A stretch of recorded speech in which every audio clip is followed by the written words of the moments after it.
Cenab-ı Allah bu ulu Ramazan'da kılgan barlıq ameli bağışımızın kılıp olsun. Bazı bilip bilmeye kısavar, hatası, özürlerimizle geçirmek olsun. Cenab-ı Allah yani bu yılma özümüzden tutulda bu anlat bu eğitimimizi okuğuna sıktı. Allah'a çeksiz şükürler olsun.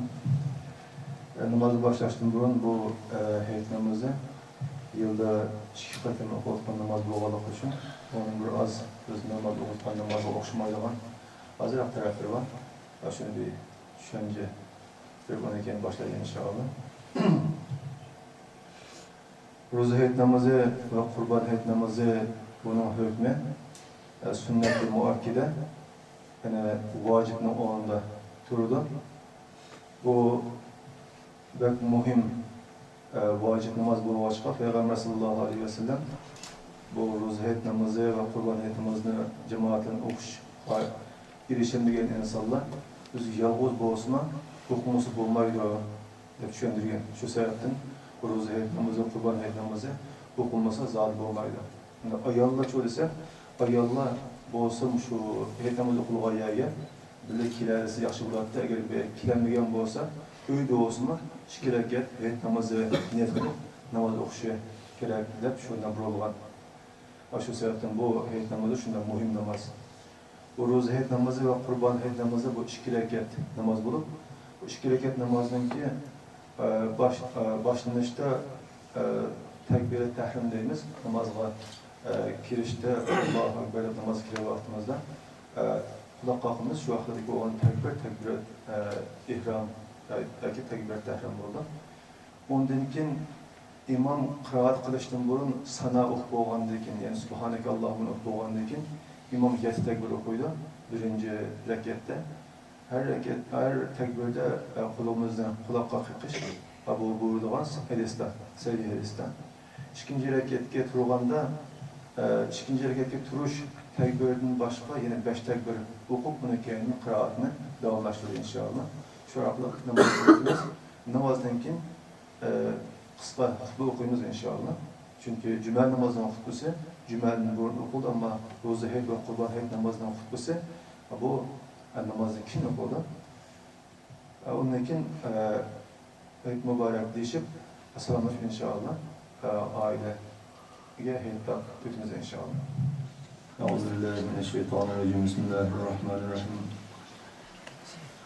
İnnel hamdelellahi nehmeduhu ve nestaînuhu ve nestağfiruhu ve na'ûzu billahi min şurûri enfusina ومن سيئات أعمالنا من يهده الله فلا مضل له ومن يضلل فلا هادي له ونشهد أن لا إله إلا الله وحده لا شريك له ونشهد أن محمدا عبده ورسوله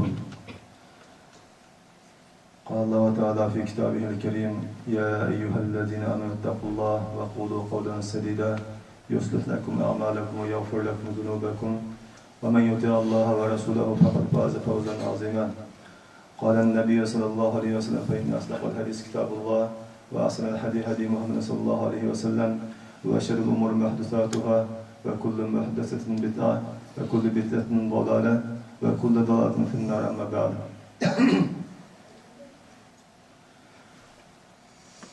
Cenab-ı Allah bu ulu günlerde, ulu aylarda kılınan barlıq amel ibadetlerimizden Allah subhanahu öz fazlına kulluk olsun ve bazı kemçiliklerimiz Allah geçirim olsun. Cenab-ı Allah yine yeni Ramazan'a kıça Allah subhanahu wa ta'ala hemimizge uzun ömür atak olsun. Dilimize sağlamlık, ailemizge bereket atak olsun. Bugünkü hutbumuzun mazmunu Allah subhanahu wa ta'ala bizlerge atak kılgan katı nimetten birisi.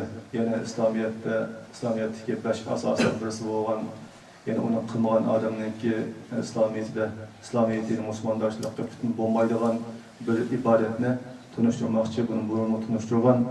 Yani bunu tunuşturuş, çünkü bu ne kadar muhim boğalık cihetin bunu pat tunuşturuşumuz, hem bunu tutup duruşumuz, hem bunu her vakit bunu emek duruşumuz ve muhim boğalık için şunu tekrar tunuşturmamız.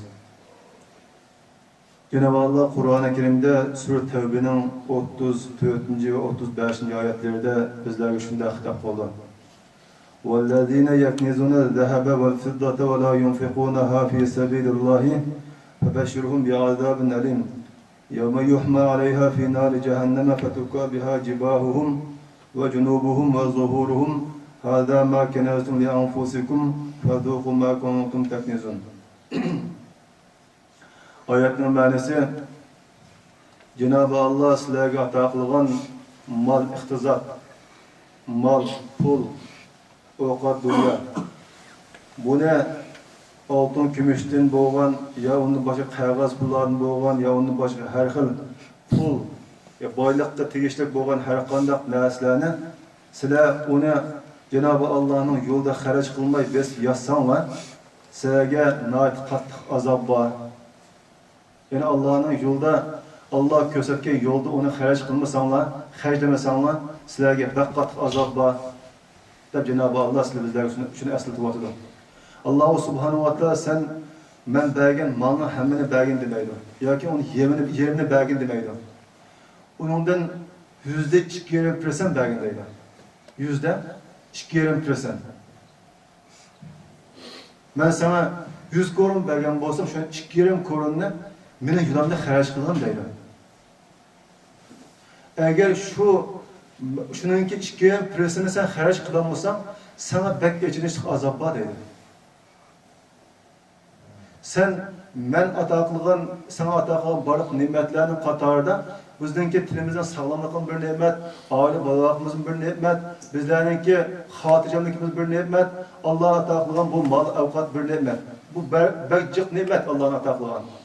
Bu yerda faqatlam bizlarningki hamma ne'mat Allah bizga ata qilgan ne'matlarningki tug'ruq bo'lgan iqtizod. Ya'ni mol, pul. Bunda Alloh subhanahu va taolo ma'lum miqdorda bizlerge bunu Allah'ın yolda xarjlashga buyurdi. Ama bunu xarjlayan insandaki melek hareketimde ise Allah subhanahu wa ta'ala Kur'an-ı Kerim'de bayan kılıp o Allah'ın yolda xarjlayan mallarının oğluna Allah subhanahu wa ta'ala bunu küpeytip bunu Allah'ın yolda sen bir korun xarjlasan Allah bunu küpeytip 700 korun koşuluk küpeytip bir de bacım. Bunun sevabını küpeytip bir de hem senin melini küpeytip bir diyen burada. Bir hadiste Peygamber sallallahu aleyhi ve sellem sizlerge Allah ata kılgan mallardan sizin ma'lum sadakat arış arkalıp meldirenlerini kovduvanla, balayı kulpetini, afetlerini kovduvanla diye hadis var. Tüvendeki ayette يَوْمَ يُحْمَا عَلَيْهَا فِي نَارِ cehenneme. O Allah sana ata kılgan mal, pul, bu neslerden eğer sen onunki hakkını ada kılmasan, Cenab-ı Allah sana buyurulan bu zakat sadakatını ada kılmasan, bu kıyamet günüsü bu cehennemin otuda kızıtılır deydi. Bu yumalak buradaki nimeye okşar, tavakka okşar şunda şekilde, bu yumalak şunda tavakka okşar şekilde cehennemin otuda kızıtılır. Fetukwa biha bicibahuhum. O kızıtılığın tavak olan, tavak şekildeki kişinin senin melen olan, senin pişanlarınla ve senin bekillerinle, senin küçülerinle, dümbülerinle sen şu Allah'ın yolda bana xarjlagan deb seni çırağın qarab gap qilsa, sen qo'shmonga bak pishonamni turib bunda qapaqani turib, nima deydiganda bu? Buni men tas qon tarimni to'kib buni ishlab topsam buni senin nima ishing deganda qapaqani turganlik jihatida ush pishonam dag'ini deydi. Sen onuğa gap qilayotgan yerda shu seniki mollaringdan Allohning haqqini ado qilgan davatgan yerdan beqiningni bunda burab o'tib ketganligi jihatini beqining dag'ini deydi. Sen u yerga sen oldinlik kelmay, mushu seniki menimsa ado qilgan degan yerga oldinlik kim bu malni ado qilmay, oxirini qilib ketganligining jihatidan bu haqqa, bu haq so'zga, haq Allohning buyruqi oxirini qilib ketganliging uchun sen dumbudan dag'ini deychi.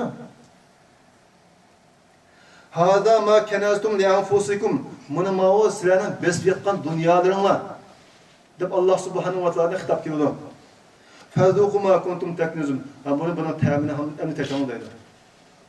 Biz qantarimizni to'kib bu 24 soat shu dunyoni o'ylab, kecha kunduz shu dunyoni o'ylab buni topamiz. Ammo o'lgan vaqtimizda, dunyo ketgan vaqtimizda buni hammasi qolib qoldi. Ammo biz hisobni beramiz. Nurg'ulg'an cho'nglarimiz ham bizning kichikligimiz dunyodan ketmiş şivisi yadımı. Ular dünyanın ketdi, ularning hatta keşleri, puti kelgan oyoqlari, hatta paypoqlari, hatta ichi kiyimlari ham o'sha qolib qoldi, shundaqmi? Hech narsa ketmadi. U quruq katta şey. Ammo topgan dunyoning hisobotini berib ketdi. Allah bergan ömrününki qanda o ömür nima ish qilganligininki hisobotini berib ketdi. Allah bergan ne'matlarga qanda shukr qilganligining hisobotini berib ketdi. Lekin quruq qo'l ketdi. Quruq qo'l ketdi. Peygamber sallallahu aleyhi ve sellem bir hadiste insan bu benim belim, o benim belim, bu benimki, o benimki deydi. İnsanın faqat 3 xil narsa insonniki. Birincisi Allah bergen mal avqatlarni buni Allah'ın yo'lida xarjlagan bo'lsam, xarjlatgan bo'lsam, o seninki. İkincisi Allah bergen ne'matni sen yeb, ichib tugatayotgan bo'lsam, o seninki. Üçüncüsü Allah bergen ne'matni sen kiyib, insonlarga ko'rgizibmi kiyim kechaklarni, demakchi. Onu chirtayotgan bo'lsam, onu ko'rayotgan bo'lsam, o seninki. Qolgan narsa emas edi. Albatta shunda. Biz baydan bu biz dunyoga ketgan vaqtimizda dunyoga yanash kelgandek, dunyodan yanash ketamiz. 6 metr xasi yuragib, olib qo'yib qo'y bizni. Boy degandek, bizni hatto oyoqlarimiz, keyin paypoqlarimizni tortib, hatto ichki kiyimlarimizdan hamma narsa qilib qo'yishadi. Faqat bizniki biz shu hayot vaqtimizda Allohning yo'lida bir vaqtimiz, xarj vaqtimiz, Allah'ın yolda Allah razı bo'lgan har qanday yo'llarda buni ishlatib bizniki. Dedi Allah subhanahu va taolo Qur'oni Karimda. Tuvandagi oyatda "Va la yahsabannallazina yabkhaluna bima ataahumullohu min fadlihi huwa khayran lahum bal huwa sharrun lahum sayutawaquna ma bakhilu bihi yawmal qiyamah." Oyatning ma'nosi Allah subhanahu wa ta'ala bergen mal avqatlarni bexillik qilib xarjlamay besib qo'yganim mening uchun yaxshimiki deb qolmang dedi Allah subhanahu wa ta'ala.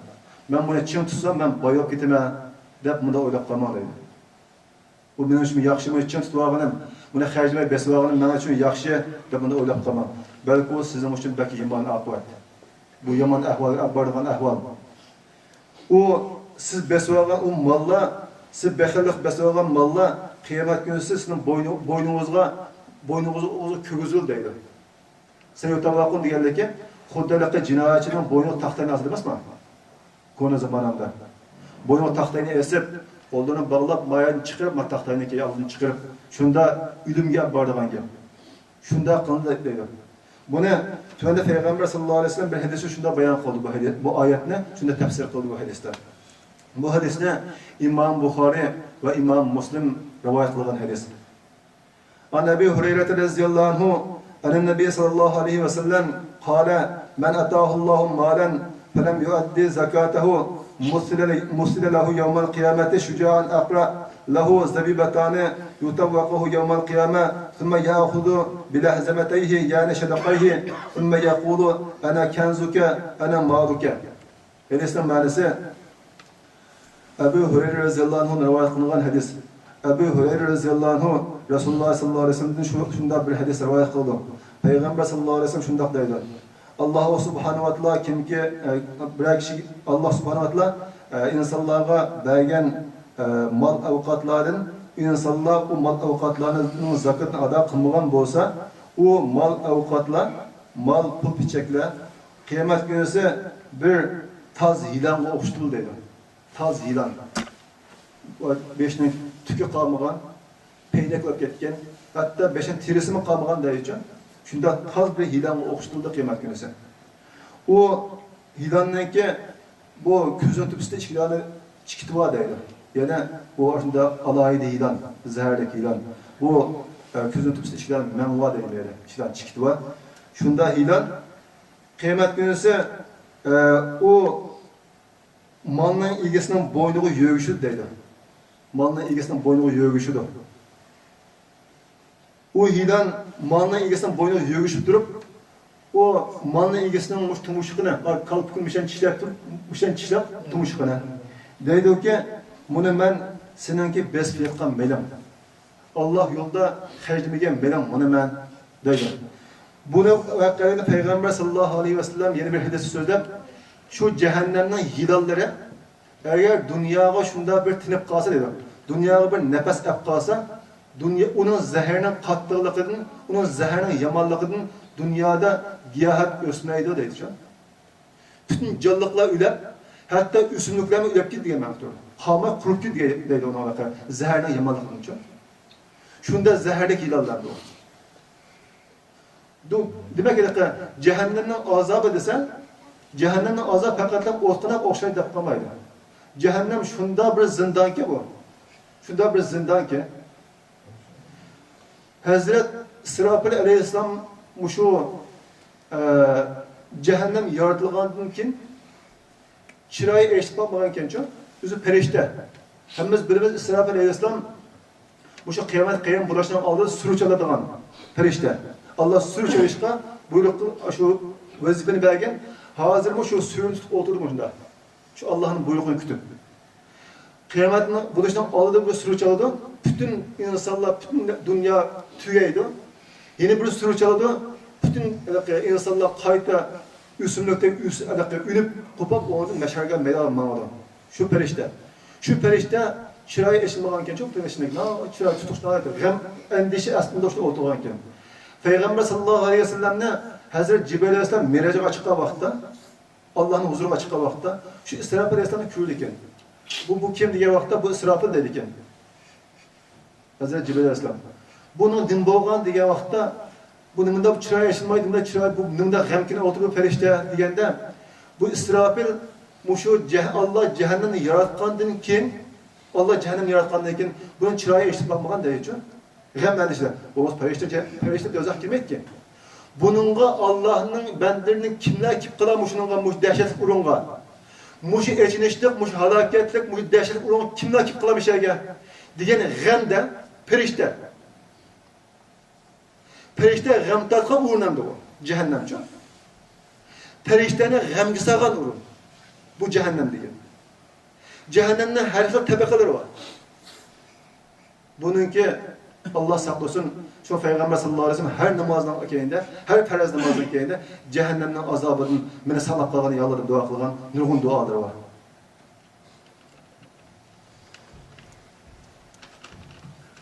Tüvendeki hadiste İbn Ömer radıyallahu anh'ın rivayet kılgan hadis, Peygamber sallallahu aleyhi ve sellem deydi.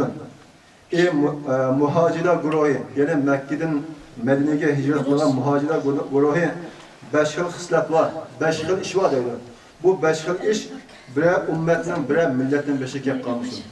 Allah bu 5 xil iş arkalık, bire milletten Allah imtihan kıpsamışsın. Yani sınav kıpsamışsın. Bu 5 xil işinin ki birincisi, bir millet arasında, bir kavim, bir millet arasında zina, fahişe aşikar olmaz. Eğer şu milletin arasında zina, fahişe aşikar olsa, Allah subhanahu wa ta'ala o milletke şunda pek bir kisel balayı afet salatken ki bu kisel ötmüştü ütep bakmagan deydi. Hiç kanda bir milletin beşik kelmegen balayı kulpet, balayı musibet şunda dar çişlemeydiğen, onunki ilacı yok muhunda kisel sal deydi Allah subhanahu wa ta'ala. Bir milletin arasında zina, fahişe, eski işler taraf kesse. İkinci, bir millet cin taraza, yani ticaretçiler, ağanda kuluk edip, satkanda kam satıdığan, yani onu tarazlığanda, yani cinlığanda onu kam cinlaydığan, yani metrlığanda kam metrlaydığan. Bunda işlerini kılmaz. Eğer onda işini kılsa, Allah subhanahu wa ta'ala o millete kahatçilik, yani yoksuzluk, açıkçılık, Allah o milletke üretidi. O milletine Allah subhanahu wa ta'ala şunda cefa muşakkat emgeklerge mutlak koydu. O milletke Allah subhanahu wa ta'ala zalim padişahını bekip koydu. Zalim padişahını bekip koydu. O padişah onunla paramber, zalim hükümetini bekip koydu. Zalim hükümet. Ve Cevri Sultan diye ki zalim hükümetini bekip koydu. Bu demek bu bizim beşimiz kelgen her kanda balay kulpet, her kanda balay musibetinin ki onu ep kelgen insanlar, insanın üzü iken çok. Şu biz Allah subhanahu wa ta'ala degandek yaşsa bizlerinin başımıza çıkanda bala kulpetler musibet gelmeydi ki. Dünya ve ahirette. Bunu şunu kasap olun. Bir millet Allah subhanahu wa ta'ala ata kılgan mallarının zakatını ayırmayı bunu menye kılıp olmaz. Yani Allah'ın buyruğunu icra kıla. Eğer icra kılınsa Allah subhanahu wa ta'ala asmanda yağmur yağdırmaydı. Ziminden bir nas bilmeydi. Eğer dünyada hayvanatla yani insanın başka mahlukatı bulmagan olsa Allah subhanahu wa ta'ala asmandan yağmur yağdırmaydı. Fakat yağdırmaydı. Şu hayvanatla başka mahlukatların hürmeti ölen insan künkürvatı değil. İnsanın kılgan kılmışları, insanın kılgan azgınlıkları, eskiliklerinin sebebinin bu insanlar aç, susuz tepkilat değil. Tüvendeki mezmunda edesin devamı. Bir millet Allah subhanahu wa ta'ala Allah'ın peygamberine bergen vade, yani bu ahde, vaadini buzup atmaz. Ben senin peygamberin ümmeti degen vaadimiz var Allah'a bergen. Şu vaadini buzup atmaz. Eğer o vaadini buzup atsa Allah subhanahu wa ta'ala o milletin beşiğe, o milletin düşmanlarına hakim kılıydı. O milletin beşiğe, o milletin üstüge, o milletin düşmanlarına hakim kılıydı. O milletin düşmanları boğan bu zalim hakim kanda kılsa, o milletin kulluk boğan bütün bayrakını tatkil deydi. Elval deydi. Bu bizlere okşaş. Bu demek vakti insanların ki, yani Müslümanların ki Allah'ı boğan ahdisi, Allah'ı boğan vadisi, bunu unutup kalganlığı, bunu buzvatkallıkının sebebinin Allah subhanahu wa ta'ala şu musibet küllerge koygan ekan. Eğer biz şu küllerden kurtulda, şu zulümden kurtulda desek, nima qilishimiz lozim ekan desa, Allah'ın buyruğu boysunishimiz, Allah'ın deganini qilishimiz, Allah'ın peygamberinin mangan yo'lida menishimiz, Allah'ın peygamber qilgan ishlarini qilishimiz, Allah'ın peygamberinin sahabalarining qilgan ishlarini mangan yo'lida menishimiz lozim ekan degan ma'no qildi. Bir kavm, yani bir milletninki rehberleri, başlıkları Allah'ın kitabı ile hüküm kılmasa, yani Allah'ın kitabı ile hüküm kılmasa, Allah subhanahu wa ta'ala o milletninki o kavmin arasına fitne basasak koydaydı. Yani uruş, cidal, macera, sokaş sak koydaydı. Bu mu sil bizlerinki, yani insanlarınki üz bizden kılgan kılmışlığımızın sebebiyle kapkalıgan balayı kulpetler. Cenab-ı Allah bu ulu küllerdeki kılgan barlık amel ibadetimizi kabul kılsın. Cenab-ı Allah her vakit özünün kalamıga esliğine ve özünün kalamınınki köseke yolları mangal nasip olsun ve özünün peygamberinin mangal yolu mangal nasip olsun. Cenab-ı Allah bizlerin hak doğru yolunu aratmasın. Her vakit özünün kalamını anlığı nasip olsun. Okuğunu ve düşengeli hem onun emel kılığını nasip olsun. Cenab-ı Allah bu şu Kur'an-ı Kerim'de bizlerge dünyada rehber kıpasın. Dünyada bizlerge şefaat kılgandek, ahiretin bizlerge şefaat kıpasın. Cenab-ı Allah bizlerine öz pezlerini bu şu Kur'an-ı Kerim'in hürmeti, bu şu uluk külleri kılgan ibadetimiz hürmetlerini, bu şu zulümden tutulsun. Allah subhanahu wa ta'ala bizlerge özününki biz pek etmegen, biz bilmegen taraftan Allah subhanahu wa ta'ala bizlerge yardım ata olsun. Cenab-ı Allah aramızdaki kesellerge şifa ata olsun. Ölüp ketkenlerge Allah subhanahu wa ta'ala rahmet olsun. Ailesine sabır ata olsun. Allah subhanahu wa ta'ala hem bizden tilimizi sağlam kılsın. Ailemizge bereket ata olsun. Cenab-ı Allah muşu özünün milletinin azatlık üçün ve özünün milletdeki boğan zulmün karşı küreş kılıvatkan barlıq qarindaşlarımız, canlarımızga Allah subhanahu wa ta'ala kuch ata qilsin, ularga sabr ata qilsin, ularga Allah subhanahu wa ta'ala chiqishni ata qilsin. Şu haq yo'lda menib şehit bo'lib ketganlarning shehidligini Allah qabul qilsin va bizlarning ularning mangan yo'li mangan nasib qilsin. Va Cenab-ı Allah şu qor zindonda qolib qolgan qarindoshlarımizga ular kuch ata qilsin. Allah o'z fazlidan chiqishni ata qilsin, ota-onalarga sabr ata qilsin va bizning ota-onalarımizga hammamiz ota-onalarga sabr ata qilsin. Ularga kuch ata qilsin. Allah subhanahu wa ta'ala ularga hammamizga chiqishni ata qilsin. Allah Cenab-ı Allah sen bizlarga yordam qilgaysan ya Allah. Bizlarga sen iyi chiqaysan ya Allah. Ya Allah senden başka bizning tayanchimiz yok ya Allah. Yordamchimiz yok ya Allah. İlgimiz yok ya Allah. Sana yardımımız ya Allah. Sana neslimiz ey Allah, bizlərə səni iyi çıxdaysan ey Allah. Aramızdakı bəzi bir uxuşmaslık, düşünmezlikini Allah subhanahu götürüp alsın. Aramızdaki bazıları fitne pasatları Allah yok kılıp alsın. Yıldızını kurtup alsın. Fitne pasat tereydiğin insanlarına ki Allah könlü insaf ata kılsın. Hidayet ata kılsın. Rabbana atina fid dünya hasene ve fil ahireti hasene ve qina azabennar ya erhamer rahimin. Amin. Cenab-ı Allah kılgan emellerini kabul kılsın. Allah subhanahu wa ta'ala yeni bir hayatlıca uzun ömür ata kılsın. Ailem ve bereket ata kılsın. Hem onlarınki aymige mübarek olsun.